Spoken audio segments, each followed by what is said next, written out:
Yang tanya aku pakai mouse apa dekat PC. Aku pakai ni, Logitech MX Master 3. Okay, dia ergonomic mouse. Pegang dia macam tinggi sikit tau gini. Dia macam awkward. Mula-mula korang pakai awkward, pelik tau.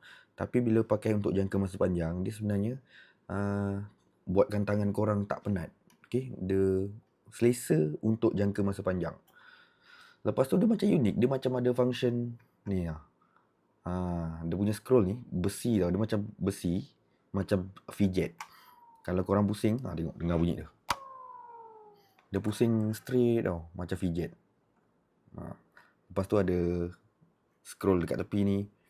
Dia banyak function untuk satu mouse macam ni. MX Master 3. Harga dia dalam 300 gitu lah. Plus minus 300. Memang sedap guna. So, cuba korang check out dekat link yang aku share tu.